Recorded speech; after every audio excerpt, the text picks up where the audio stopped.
time of coronavirus insanity, we offer you a little literary relief from the daily stress. We have a great show for you tonight. Straight from the Lower East Side, we have Jeff Wright, Thaddeus Rutkowski, and the lovely and talented Ron Kolm. So we have a splendid show for you tonight. It is my pleasure. Also, if you would like to be on the open mic tonight, please chat us up. Put it on the chat that you'd like to be on the open mic tonight. Okay, thanks a lot. All right, so it is my great pleasure to introduce my co-host, Jonathan Pendton. Yay, Jonathan. In 1998, Jonathan Pendton founded unlikelystories.org, which has been running as a continuously updated web magazine since. Unlikely Stories spawned a daughter company, Unlikely Books, which publishes 3 to 5 poetry books per year.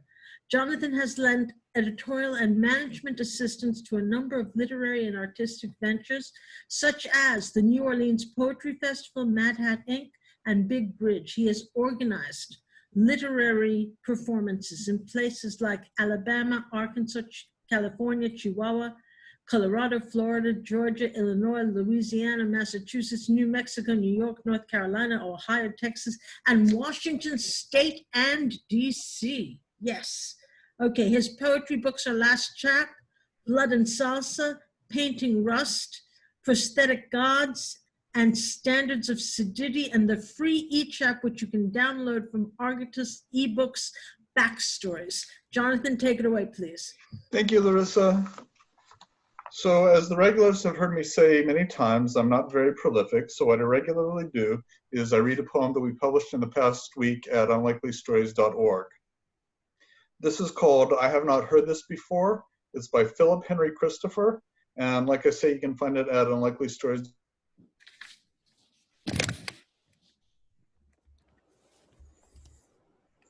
Sorry, I muted myself, not sure how. Okay.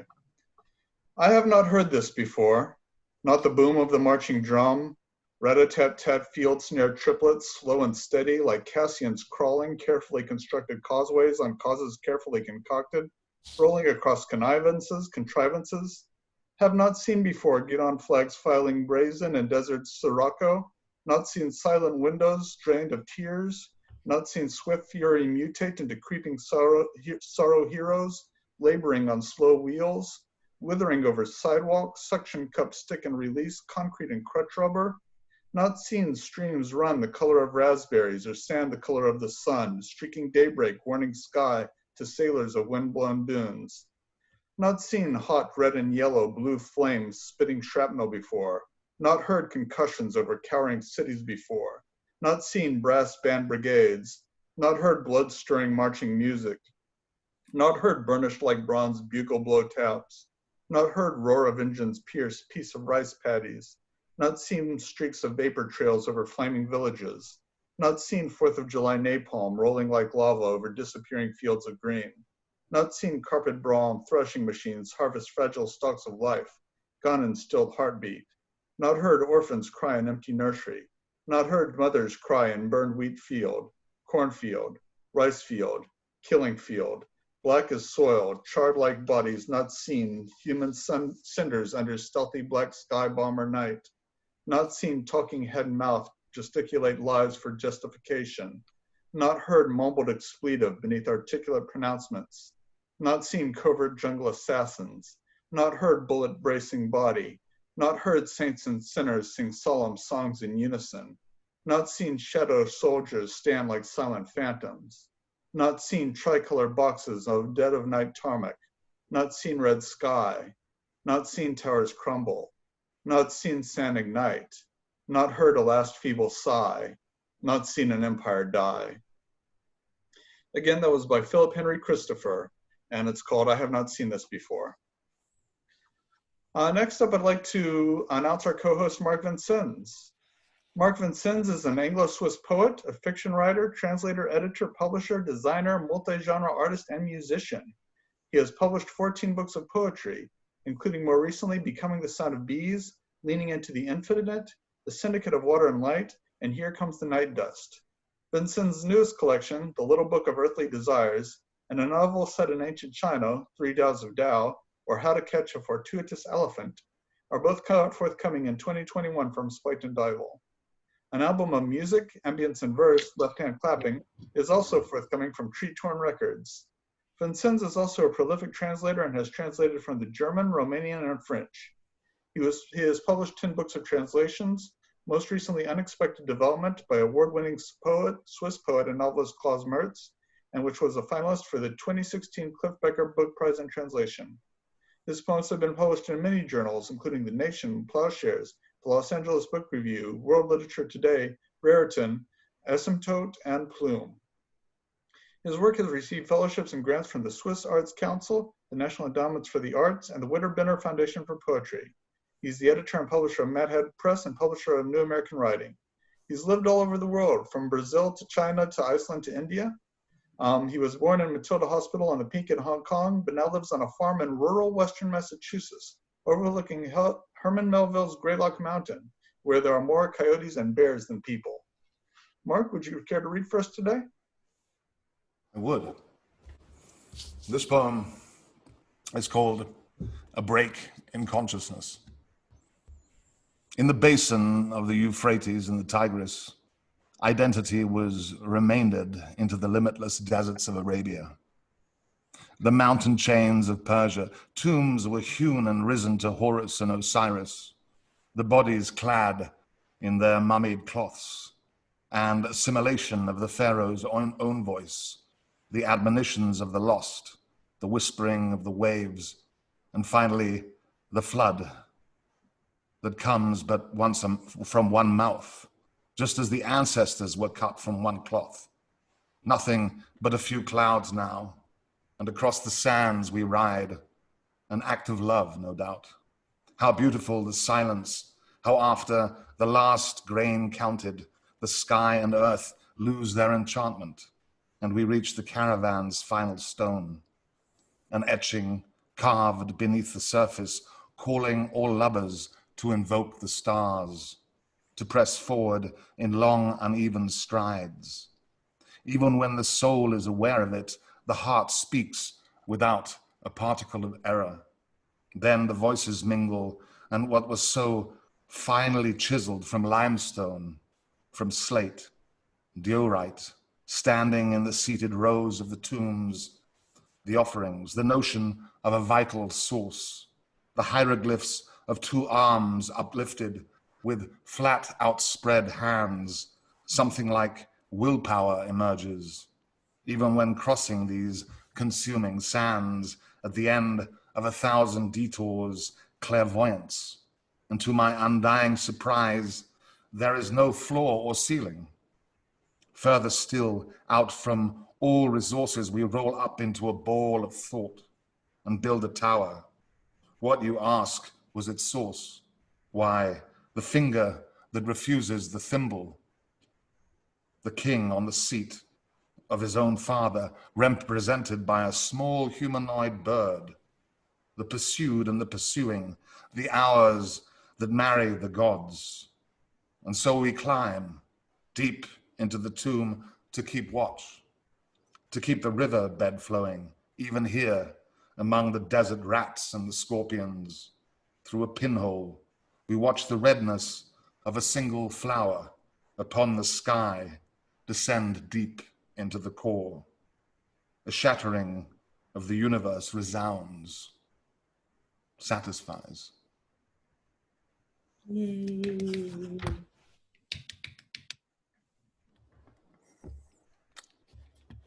Thank you. And of course, next up we have the illimitable Larissa Schmeilo, whose new novel, Sly Bang, came out with Spike and Dival. Her first novel is Patient Women from Blazebox. Her poetry collections are Medusa's Country, a hashtag Special Characters, In Paran, the chapbook A Cure for Suicide, and the e-book Fib Sequence from Arcadist eBooks, which may be downloaded on the Arcadist website. Her poetry albums are The No Net World and Exorcism, for which she won the New Century Best Spoken Word Album Award. Larissa's work has appeared in the anthologies Measure for Measure, which came out from Penguin, Words for the Wedding, Contemporary Russian Poetry from Dalkey Archives Press, and choice words, Writers on Abortion from Haymarket. Larissa is the original English language translator of the first futurist opera, Victory Over the Sun, by Alexei Krutnev, performed at the Los Angeles County Museum of Art, the Garage Museum of Moscow, the Brooklyn Academy of Music, and theaters and universities worldwide. Larissa also edited the anthology 21st Century Russian Poetry from Big Bridge Press, and she has been a translator for the Eugene A. Nida Institute for Biblical Scholarship of the American Bible Society. Please find out more about her on her website, www.larissashmilo.com. Welcome, Larissa, and let's see you go. Thank you so much, Mark. I appreciate that. I'm in a swaying mood, so I'm going to read you a poem I wrote for one of the Mad Hats founders, Carol Novak, my friend. In memory of her, I say this poem in memory of her. Oscillation.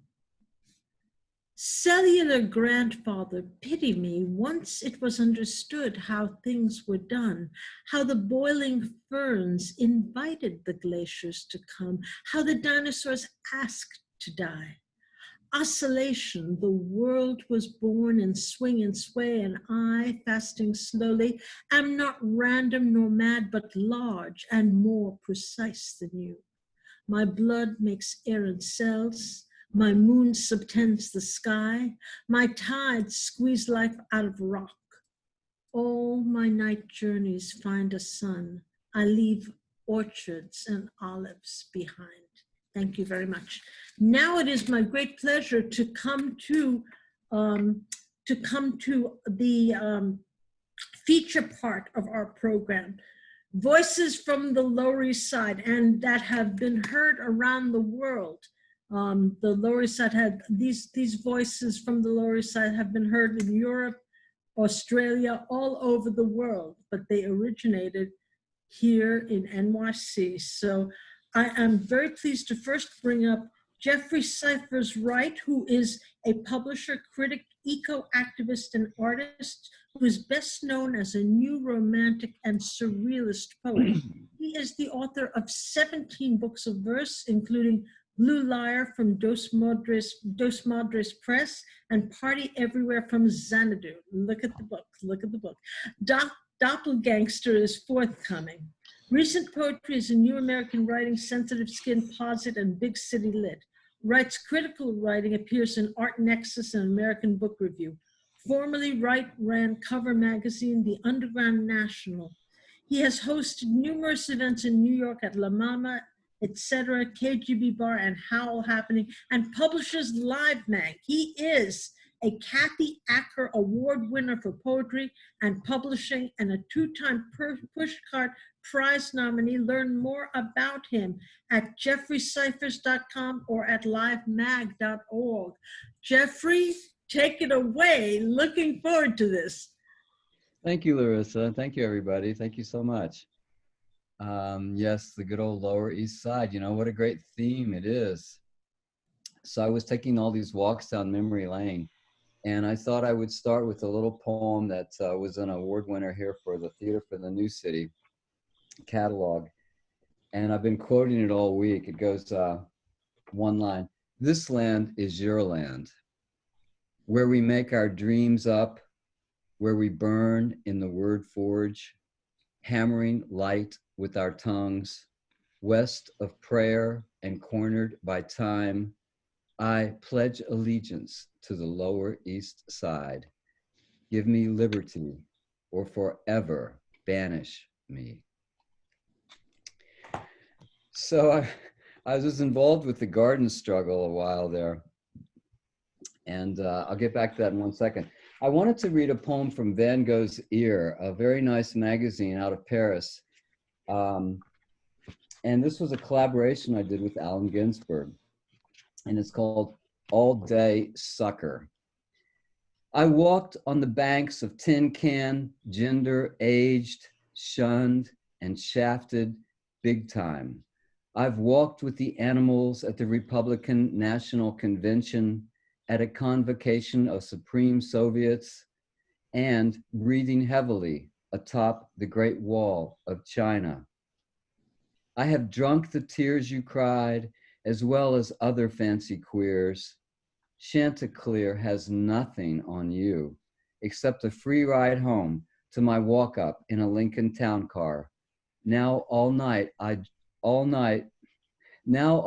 my dream I'll blow off like there was no tomorrow. Little naughty stuff in there, Chanticleer and All Day Sucker, and Lisa Hornick sent us home in a Lincoln town car together after she took us out to dinner. And I wanted to mention Lita, actually, this book right here, the name poems, Sisyphus Press, Steve and Yuko put this out. And what I did in this book was I stole one line. I would go up to Lita's house and go through her fabulous library, and then we would go out in her town car with people. And I would steal a line from one poet and put it in the poem and dedicate the poem to the poet I stole the line from, right? So this one is for Taylor Mead, but I stole all of these lines, I think. And it goes, Bowery Poetry Club. Pocahontas goes to Saint-Tropez. Wouldn't that make a great name for my next book? Or what about Covered with Seamen from the USS Lexington? How's Jane? Expensive. Who was her husband?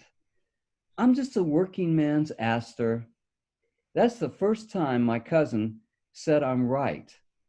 Ever. Actually, I'm a good drinker.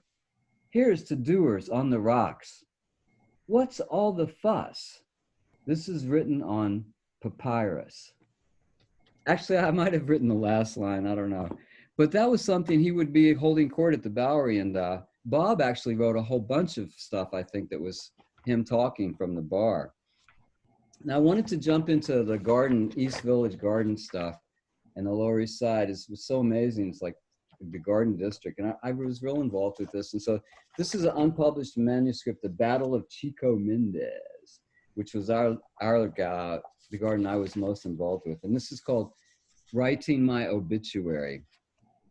Now I'm on pirate radio announcing the garden festival, smoking viceroys, drinking doers, running late as ever with these insipid dates like April 15, guess what? Go into hock again for Uncle Sam, scramble, mad for cash, as if I didn't have enough problems.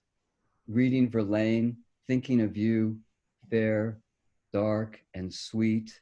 Then back in the street, posting, Save the Gardens cards, red on black, like the Bessie Coleman stamp in the Black Heritage series I send out tax checks with.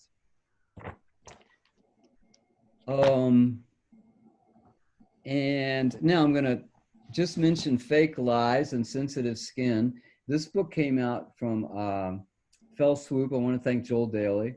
I want to thank Barry Wallenstein in the audience today for everything he's done for me, and all my good friends. Now, I'm going to jump into a few new poems now, and enough with the memory lane thing.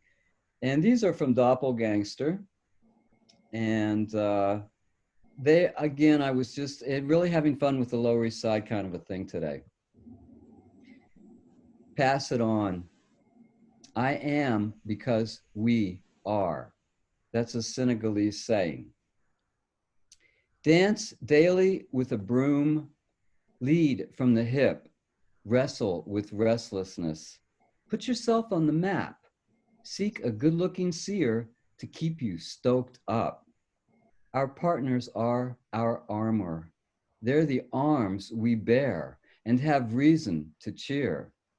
Red taillights smear Avenue B's wet mouth, driving words into herds, guilty of touch, always dying just to be us. Let's see now, I'm going to go on to Come On Now. Evening stoops under its sodden shawl, a siren broods, its caterwaul snarling over blackened roofs. Someone's on the run. Wet tires whisper to Avenue C. I'm lost without you, they swear. I wanted to be a matador in Manhattan dancing with horns. I wanted to be a genie smoking in your coat of arms. While you gave the raindrops names, I made up a little song called You'll Never Be Happier Than When I Was a String on Your Harp.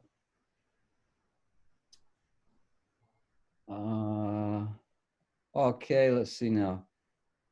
Whoops, page 50 is required fields. I love that one, but I'm running out of time. I'm going to skip that one and move on to Shining the Moon. This has an epigraph here from Elaine Equi. What is there to say about here? Shining the Moon. I've been awaiting your ivory arrival, your sickle smile. Some bruised clouds observe you warily over Tompkins Square, an earring on the sky, white lashes on a closed eye. All my troubles fall off their pedestals when you come home, stretching silence between thin horns. And then there's Shavings Alone with the lonely pangolin on the south lawn. And, but I'm not reading that one. I'm going to read Les Fleurs de Nuit. And you'll see why. Les Fleurs de Nuit. Dream I'm swimming with Ron and smoking a J in the East River. Dream I take too many silly pills. I've lost my marbles, says Jennifer. Dream I get to the airport on time for a change, but can't return the car. Dream I back out of a bank robbery. Dream I'm kidnapped by Circe's twin. Dream you are a ladybug and I am Cowbane. Onyx spots on scarlet wings, you search my upturned face. We share an accident of grace. Learn by doing, lead by dreaming, untie knots of wind by breathing. So I'm just going to read the old traditional two more. I'm going to read the author's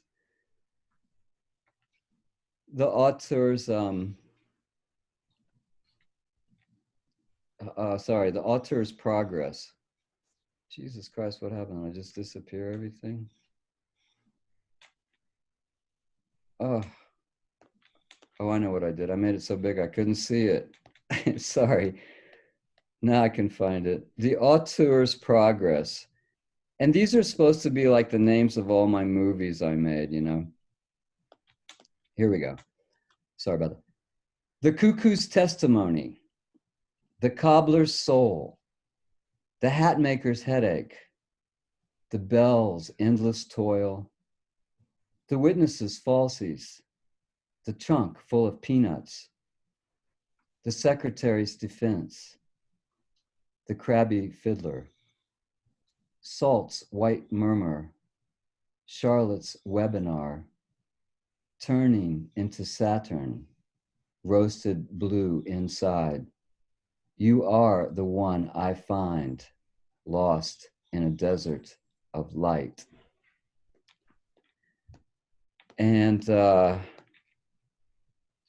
thank you all so much for inviting me and for listening, everyone. We're looking forward to our friends here. So I'm going to end with this poem. It also has a little epigram here. It's Leo Tolstoy. Mutual love is the law of human life. Echo's chamber. A fat moon trundles across the sky, a Mack truck with one headlight. I sleep alone in night's salon, pining like a nut. The only thing better than one guitar is two guitars. Your sunglasses reflecting my eyes in July's jonquiled haze. Resistance is futile. Whatever you say, The DJ is my best friend. Gulls laugh at love's slaughter. I hear you rule with an iron caress. My ears burn with your absence. Thank you. Yay. Thank you. Thank you. Thank you. By the way, I think the title "A Trunk Full of Peanuts" is a forthcoming poem from Mark Vincennes. So when did you get the copyright? Thank you. Thank you so much. Wonderful. Okay, thank you. Thank you so much, Jeff. Next up, we have Thaddeus Rutkowski, who is a graduate of Cornell University and the Johns Hopkins University. He is the author of the book Tricks of Light, Border Crossings, Guess, and Check Violent Outbursts, Haywire, Tetched, and Roughhouse.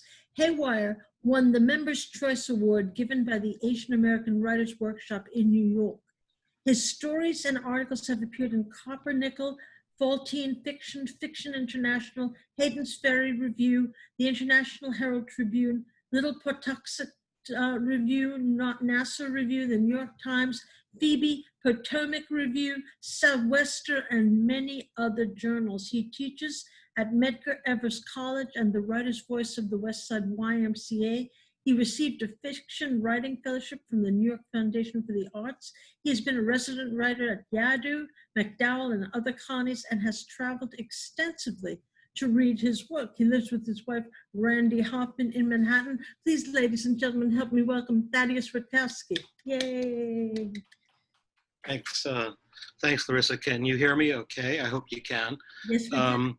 Great. I'll hold up my book. This is my new book, Tricks of Light. It looks like this. I try to hold it still. It shows a magician's hands making shadows of rabbits on a fox's face. And I guess that has something to do with how you see things in different lights. I live in the Lower East Side. Been here more than 40 years, but I grew up in rural America and middle America, and the poems in this book span from childhood to present. And I'm going to try to read, let me just tell you how this book came about. My previous book was poems, and a couple years ago I gave a reading from that previous book, and I was asked by this book publisher, Great Weather for Media, I was asked, do you have another book of poetry? And I had nothing. I had nothing at that point. And in the next 10 months, I wrote this book. So here it is.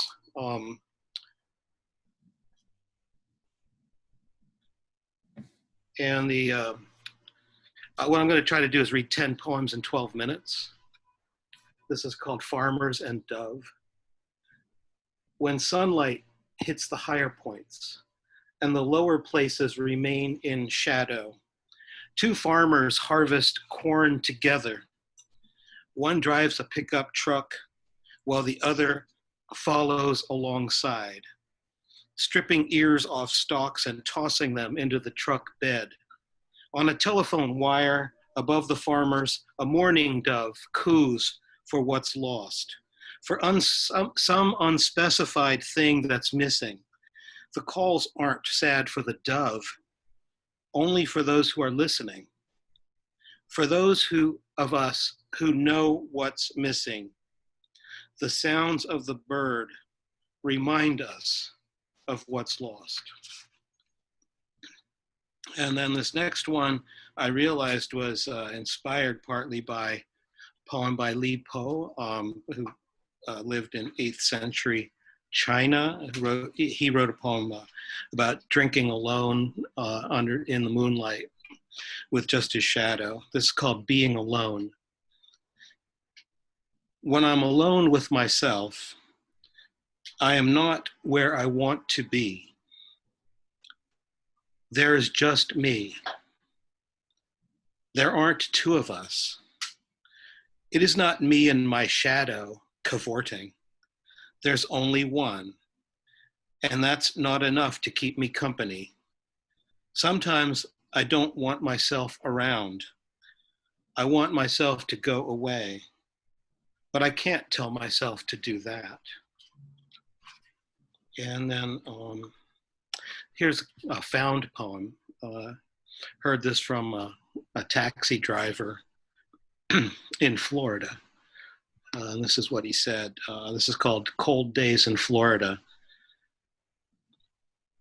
When the temperature drops to 40 degrees, people don't want to walk around.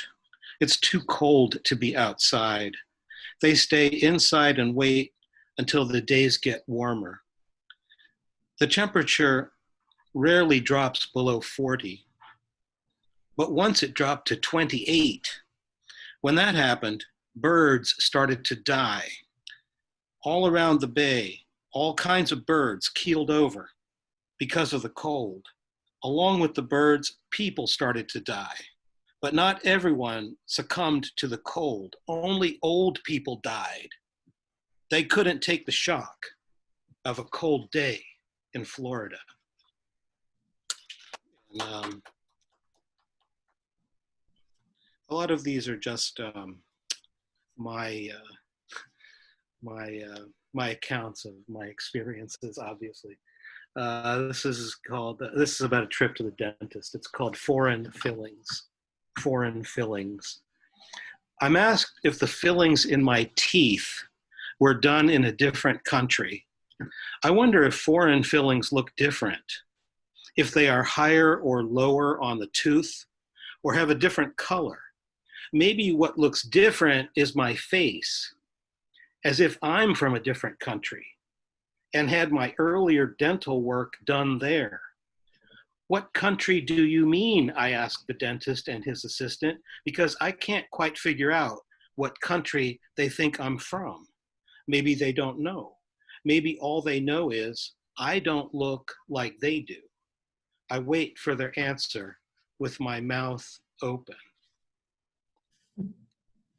And this next one is was inspired by Sparrow, and the poet Sparrow. And I've known Sparrow so long, I knew him when his name was not Sparrow. That's how long I've known him. And it's called Waxed Paper Museum for Sparrow. I don't want to go to the wax museum. I want to go to a waxed paper museum, where varieties of waxed paper through the ages are displayed in vitrines and frames, and where the gift shop sells objects wrapped in paraffin-coated paper. In the museum, we won't have to worry about whether the wax statues accurately portray the people they stand for, or even whether the people cast in wax belong in a museum. We will just appreciate the craft of making paper that keeps moisture out and freshness in for days. And here's another found poem. It was spoken by a guy who accidentally dropped a glass. He dropped a glass and broke the glass. It's called Glass and Tears. He was watching some television, Christmas songs on a DVD, and getting ready for bed when he dropped a glass. It was a new glass. He wasn't attached to it, but when it gave up its life, he started to cry, not just for the glass, but for everything else that was broken. Those broken things came rushing at him as he swept up the fragments, knowing he would not spot them all. He would find slivers of glass later when he stepped on them with bare feet. And then this one I'll read because John S. Hall recorded it for the book page for this book on the Great Weather for Media site. And since he picked it out, I just thought it must be an interesting poem because John S. Hall has good judgment.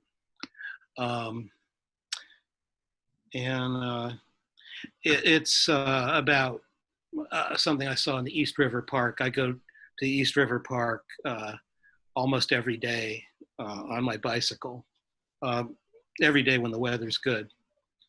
It's called Mimicry. I'm looking for wildlife next to the water when I see a snail on a bench. This bench would be a good place for a snail. It is cool and damp, the perfect surface for a snail to slide on. But on closer inspection, the snail turns out to be a wad of gum.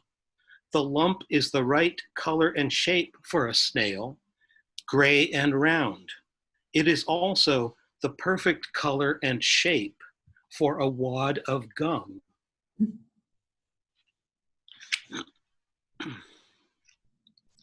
Yeah,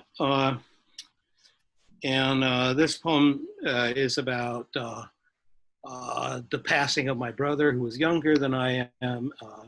He passed about 3 years ago, and the ironic thing was I had to go to a party on the day that I heard that he passed. So both things are in this poem. I just felt I had to go to this event.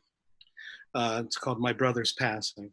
My brother died on a stormy day in July. He didn't kill himself, as he had often threatened to do. He started coughing blood and couldn't stop. He went outside, then couldn't walk. He didn't get past the concrete steps that led to the yard. My mother was with him through it.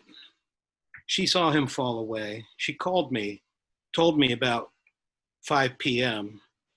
Her news was all I could think about, even though I went to a party that night. I wanted to tell everyone there what had happened, but I didn't tell anyone. How could I? I celebrated with everyone else. And this is the only new poem I'm going to read. It's sort of a response sequel to this poem. Our daughter asked, where did your brother go when he went? Where did he go? And this is my answer, where my brother went. Do you think about your brother? My daughter asks me. She means, do I miss my brother? I do, I say. I think about him often. Where is he now? She asks. I don't know, I say. Though some unworldly possibilities occur to me, he's in the ocean. I remember pouring his ashes off the side of a boat a mile or so off the California coast as the boat crew marked the coordinates on a certificate of burial at sea. He's with the whales and dolphins, she says. And is that, no, there's one more. There is just one more poem. And I think I'm coming in at 12 minutes. This is about my mother. My mother is hard of hearing, and this poem is about trying to communicate with someone who doesn't hear very well. In this case, my mother, though it could be anyone. It's also, I just want to say before I read this that it's really great to see many of my old friends here today. And I do want to thank Jonathan and Larissa and Mark for having all of us here at this great event. And also to see my wife, Randy, here. That's great. And she's in this last poem. It's called Beef Brisket. I tell my mother, my wife made a beef brisket for Passover, but my mother can't hear what I'm saying. East birthday, she asks. No, I say, beef brisket. Spell it. Does it start with an E? No, it starts with a B. It's a food. Beast birthday? Is it an animal? Yes, beef. Beast? No, I can't hear you. All I can hear are birds chirping. Where are you? on a bench outside. Can you hear the birds? No, I say. My hearing aid is turned all the way up. All I can hear are the birds. Thank you. Thank you, Thaddeus. Thank you. Thank you so much for your koans today. Thank you so very much, Thaddeus Rutkowski. Give him a hand, ladies and gentlemen. Thanks so much for that. And I am now very, very pleased to introduce Ron Kolm. Ron Kolm is a contributing editor of Sensitive Skin magazine. Ron is the author of Divine Comedy, Duke and Jill, Suburban Ambush, Night Shift, A Change in the Weather, and Welcome to the Barbecue. He's had work in And Then, Feuerstuhl, Great Weather for Media, the Resist Much, Obey Little inaugural Poems to the Resistance Anthology, Mount Knot, Live Life Mag, Local Knowledge, The Opiate, the Brownstone Poets Anthologies, and the Outlaw Bible of American Poetry. Ron's papers were purchased by the New York University Library. Ladies and gentlemen, Ron, the one and only Ron Kolm. Wait, thank you so much. Can you hear me okay? Yes, we can. Great. I just had another book come today. I carried a carton up the stairs and almost got a hernia. If anyone wants one, send me a message on Facebook or whatever. I'll send them for free. I don't care. I basically worked in bookstores on the Lower East Side, so these are going to be kind of poems from the past. This is called Hell's Kitchen. It's for Fred Bass, the owner of the Strand Bookstore, who gave me a job when I desperately needed one. After the war in Vietnam wound down and my stint doing alternative service came to an end, I had to stop and take stock of my situation. I could return to Pennsylvania and get a job in a factory dealing with chemicals that fuck with your body, but I'd done that before I'd signed up for Appalachia, and it sure wasn't much fun back then. So I decided not to go that route again. Also, I was starting to think of myself as a writer, and to pursue that career, I figured I'd have to move to New York City because I'd heard that that's where the action was. My pickup truck had thousands of miles on it. It wasn't going to last much longer, but I knew I could use it for one more mission. I loaded it up with the many boxes of books I'd bought during my travels across the country and a bag of clothes and headed north. I drove to the Port Authority, parked, and went outside to look for a newspaper. I found a copy of the Village Voice and took it back to the truck where I checked out the apartment listings. I found several, but the one that interested me the most was for a studio on 46th Street between 8th and 9th Avenues for $160 a month. That was a long time ago. I circled the phone number and called from a payphone. I managed to get an immediate appointment to check the joint out. I liked what I saw, plus I could afford it, having saved some money from a year of service. I signed a 2-year lease and gave the landlord a check. I went back to the parking lot, got my vehicle, drove to the street in front of my new place, and carried my stuff inside. I woke up the next morning after a fitful night's sleep on the bare floor and started looking for a job, but nothing went my way. Every place I applied to seemed interested at first, but as soon as I got to the part where I told them about my year in Vista, they got cold feet. I could read the equation on their faces. Community organizer equals union organizer, and nobody wanted that. The days went by, and my savings were dwindling, so I started selling off parts of my library to get enough cash for food and rent. I became one of the regulars at the Strand bookstore, and Fred, the owner's son, began to recognize me. After my 3rd trip, he offered me a job. But as the pay was $60 a week, I said no and continued to pound the pavement to no effect. After my 5th trip, I said yes. I was running out of books. After the Strand, I worked an East Side bookstore, which is on St. Mark's Place between 2nd and 3rd Avenue. It's now an Afghan restaurant. So the next two pieces are from working in that bookstore. Classical music lover. I was sitting behind the cash register in East Side bookstore on a warm summer afternoon in June, 1976. The evening junkie group nod hadn't started yet, but they would eventually shuffle in, one after another, and assume their usual positions in front of the poetry section, where they would lean slowly forwards and then backwards so far you'd think they'd fall, but they never did, defying gravity for hours until the end of the night. When I had to close, I would gently tell them, you really do have to go now.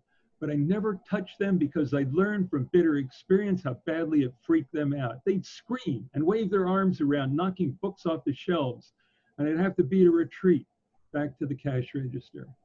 Anyway, I was listening to the Velvet Underground, my favorite band at the time, turned up real loud on the stereo when a grizzled gentleman stepped into my field of vision, glared at me, then snapped, turn that shit off and play some decent classical music.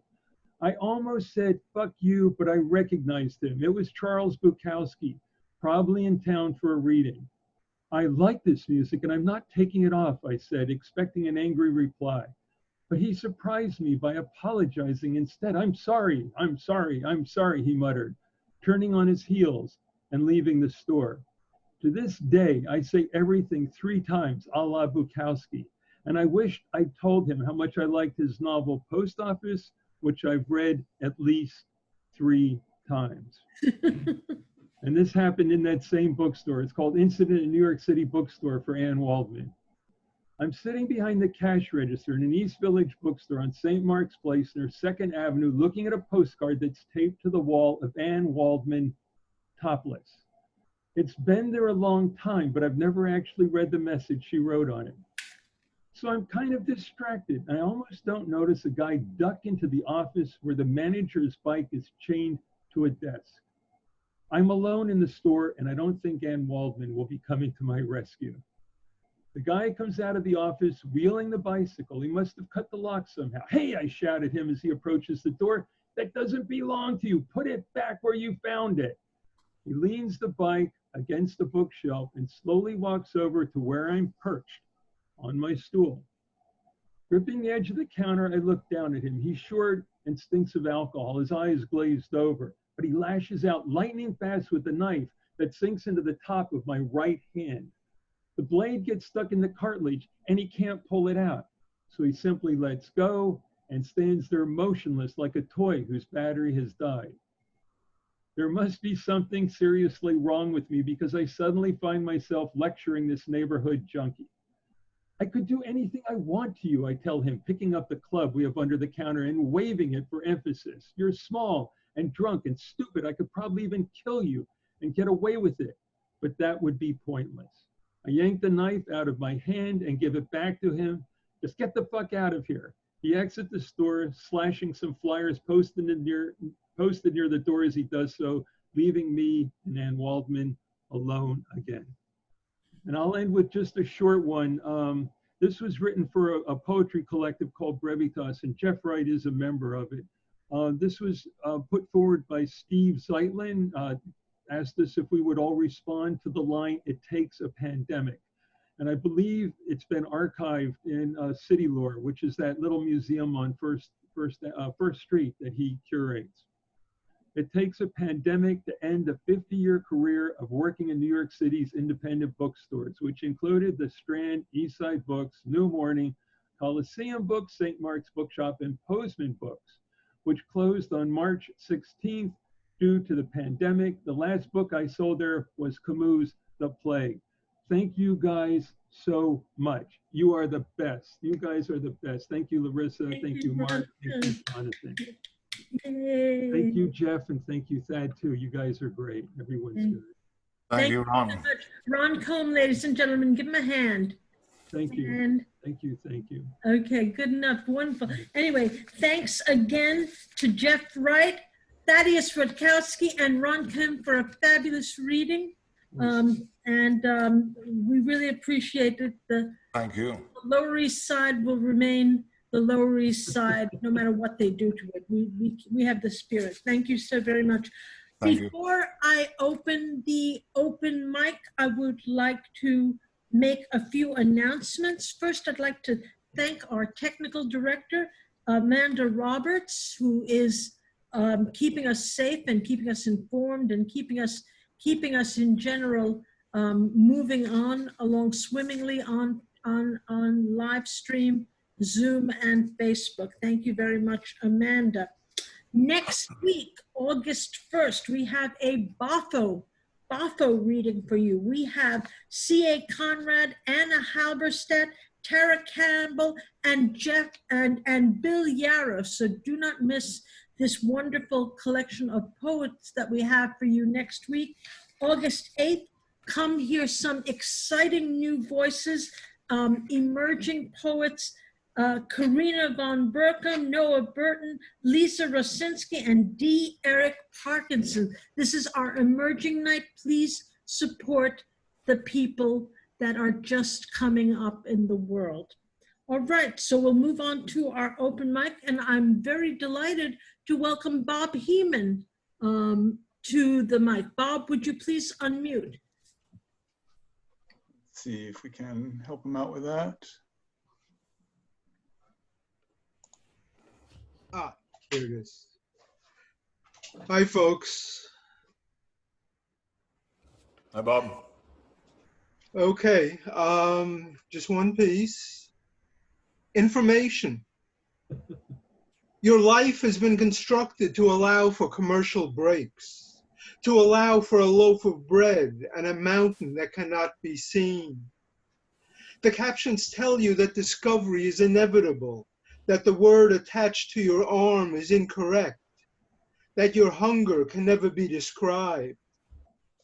Each step is only a way of counting, a kind of organizing that must be used before the moon disappears completely. Thank you so much, Bob. Thank you so very much for coming today. Wonderful. I'm enjoying it. May I interject here quickly? I think Cassandra is still here from Australia. Is that right? From Melbourne? Are you still here, Cassandra? Yeah, looks like she's still here. I'm here. Yeah. All right. So, what time do you have over there now? 7:56. 7:56. That's it. In the morning, yeah. Yep. It's the dawn. So you had your coffee already? Yep. Pretty much. Absolutely. A very strong one. Well, would you like to read us a poem, Cassandra? Yeah. Thank you so much. Yes. It's called Plum. William Carlos Williams was a genius, and he has my lover's initials, or rather, my lover has his initials. I often eat the plums that were in the fridge, but I don't expect to be forgiven. Not everything depends upon that, or the wheelbarrow of promises that still lies at the bottom of his heart. That's just a vain hope. My lover likes plums, the ones with the tough skins and the scarlet flesh, not the yellow. We like the same food, except for chops. I won't eat lambs to the slaughter. Once I was called a goo-goo-eyed vegetarian, which basically means I won't eat anything cute with big imploring eyes, because it would almost be like eating myself. Baby cows are cute, pigs are cute, and lambs are definitely cute, even mutton dressed as lamb. So they're all out. But I eat chicken and fish and sometimes beef if it isn't veal. He lived on a farm once, so he hates sheep. He tells me that sheep are the stupidest animals ever. They deserve to be eaten. He even tells me the story about how sheep follow each other in straight lines and that the earth becomes shiny and solid beneath their feet. And he and his brothers would ride along their little tracks on their bikes, red bikes, like that wheelbarrow in his faulty heart. One day, he might even grow me some plums so that I can pick them and put them in our fridge. I want a red Smeg 473-litre fridge. I want my whole kitchen to be red. He draws a line at a red fridge. He's never heard of Smeg, Smeagol, Smog the dragon. He doesn't believe in the nuance of sound. He doesn't understand the importance of a big, red, expensive fridge. He thinks they are just for keeping things cold, like plums. That's wonderful. Thank you so much, Cassandra. Thank you. Larissa, coming in from Australia. Larissa, do you remember Rodney A. Brown, who tried so hard to make it to the open mic a few times and wasn't able to? Has he made it? Yeah, they're here now. Can we bring him on, please? All right, S to unmute. Oh, Rodney? wonderful. Finally. Hello. Hello. Hello, Rodney.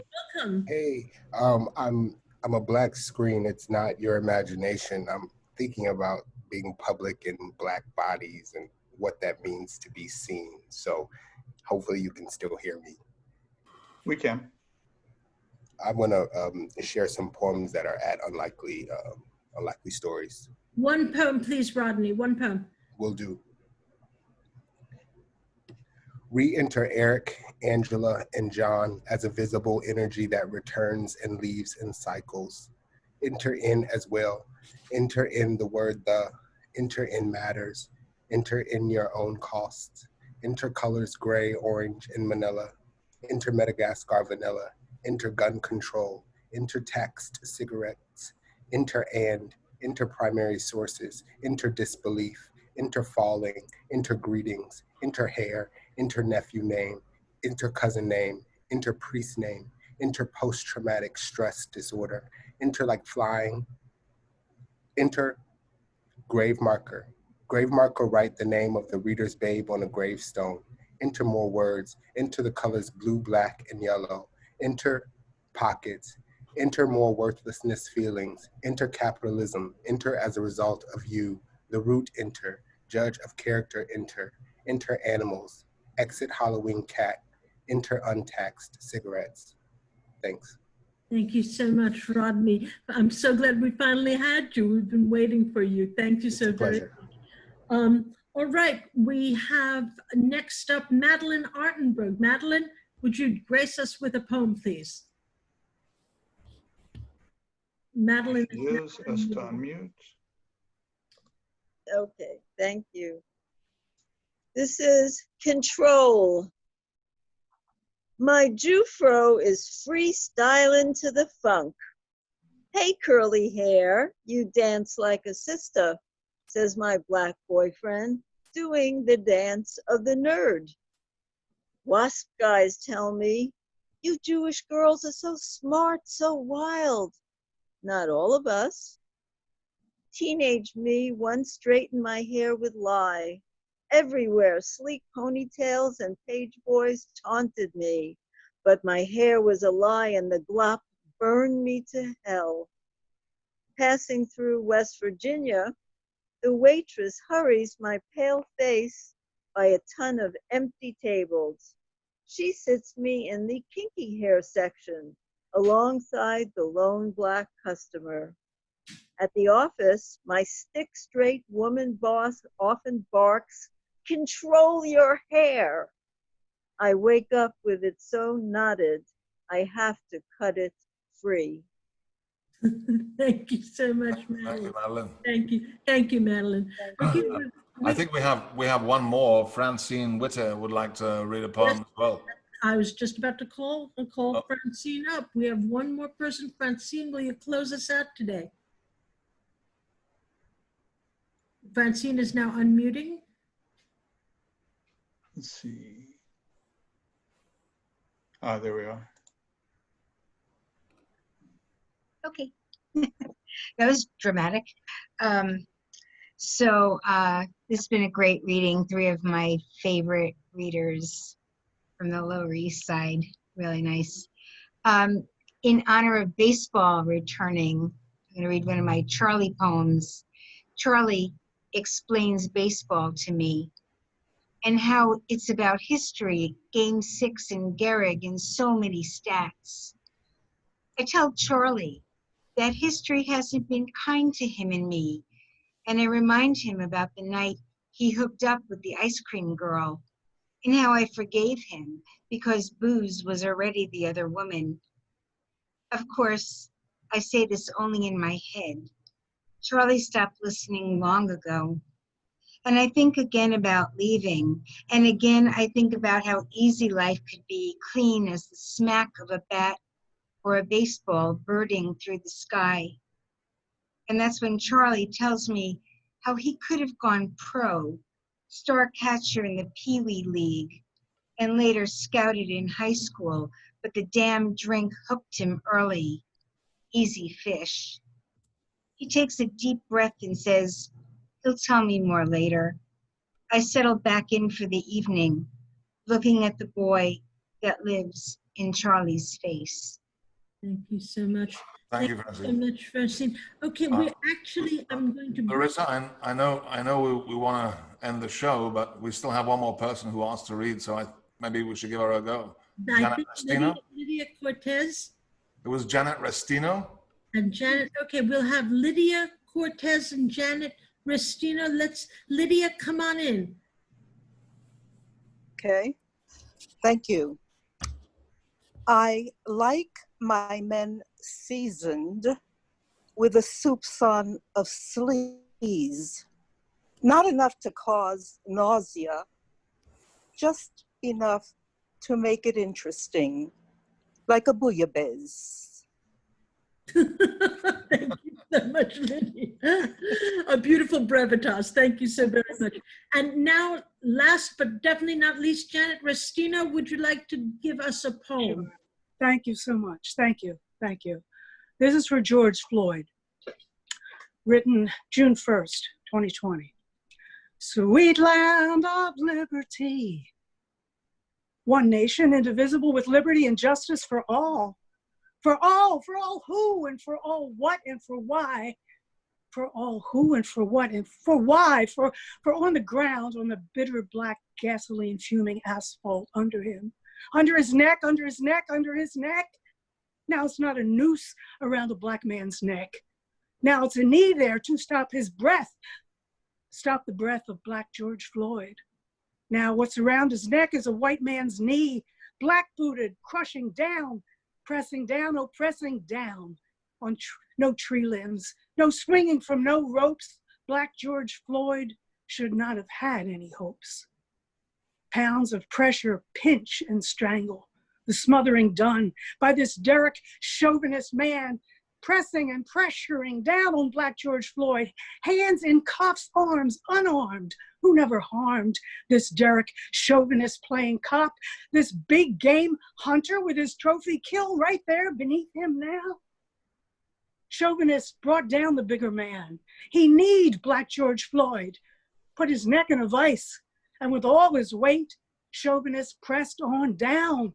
For 8 minutes, 46 seconds, harder, hardier, he pressed on down, made George Floyd's breath struggle, heard George Floyd's breath gasp. I can't breathe, I can't breathe. I can't breathe for over 20 times, till no breath did come, and still the chauvinist knee pressed on down as 3 more cops stood looking on. Derrick Chauvinist is a murderous cop, a hateful man. He took Black George Floyd's breath away, gave new meaning to take a knee. As he lay dying, as he lay crying out to his mother, dead and gone, dead and gone, dead and gone, dead and gone. Now George Floyd is dead, but he's not gone. He lives on, yes, yes, yes, he lives on, he lives on. We remember him now from dusk till dawn. Woe beautiful for spacious skies. We must speak out and we must rise. For this is for him and this is for us. And this is for what? This is for why. This is for Black George Floyd and the way he did die. Thank you so much, Janet. Thank you, Janet. Thank you so much. All right, that is our show for today. We at Lit Balm know that all lives can't matter until Black lives matter. So anyway, thank you all. Once again, please help me thank Jeffrey Cyphers Wright, Thaddeus Rutkowski, and Ron Kolm. Do come and see us next week when we have C.A. Conrad, Anna Halverstadt, Tara Conrad, and the lovely and talented Bill Yaros. So don't miss next week's show. Thank you all. Good night, and God bless. Thank you. Good night, everybody. Take care. Be safe, yeah?